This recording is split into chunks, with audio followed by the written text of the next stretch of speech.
Hello, my friends, and welcome to the True. I'm Robert Wallace. This is the place where we ask, are we choosing the way of Jesus, or are we choosing our own way?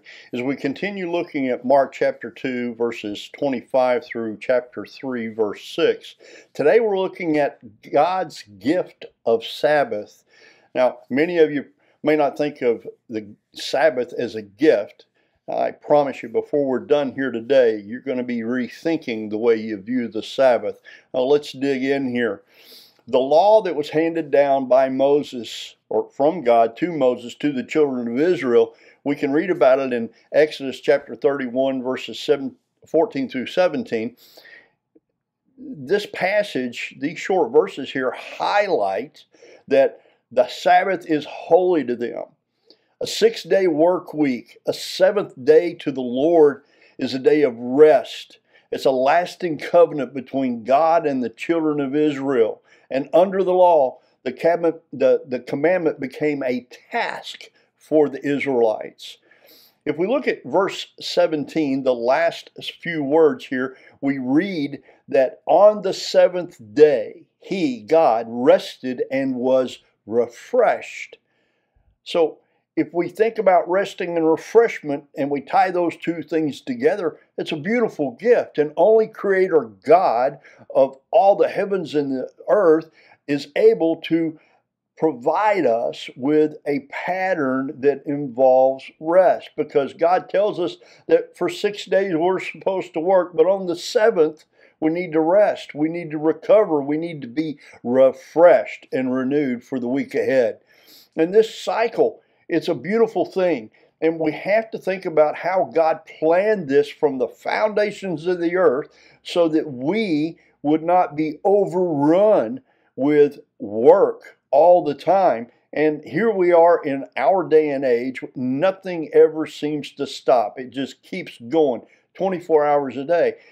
If we step back and we look at the cycles that are in place for us, a 24-hour clock, a 7-day work week, and we look at the seasons. We have winter that goes to spring, that goes to summer, that goes to fall. These cycles were planned and ordained by God for our benefit, not to burden us, not to be a task. Charles Spurgeon wrote this: I am no preacher of the old legal Sabbath. I am a preacher of the gospel. The Sabbath to the Jew is to him a task. The Lord's day of the Christian, the first day of the week, is to him a joy, a day of rest, of peace, and of thanksgiving.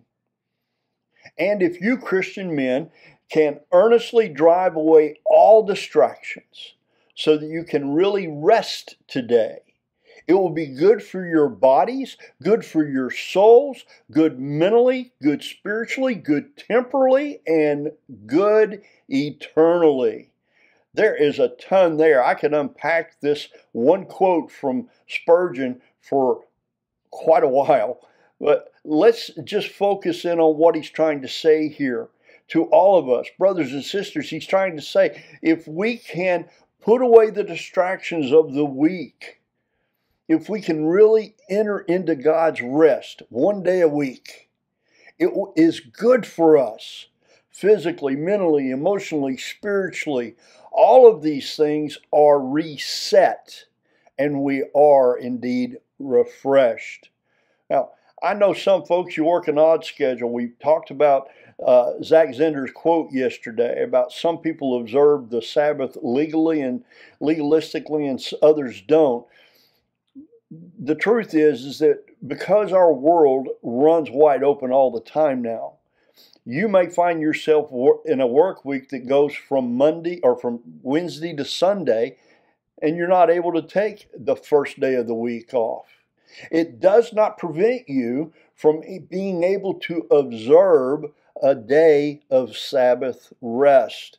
God commanded it for our benefit. It's a gift to us to be able to step back and take a breath, knock the rust off, and prepare to enter the next work week as a follower of Christ to the glory and honor of God, doing all that we can for Him, for His glory, while we're serving a company that we work for. while we're serving others, we're to do all things as if we're working for the Lord.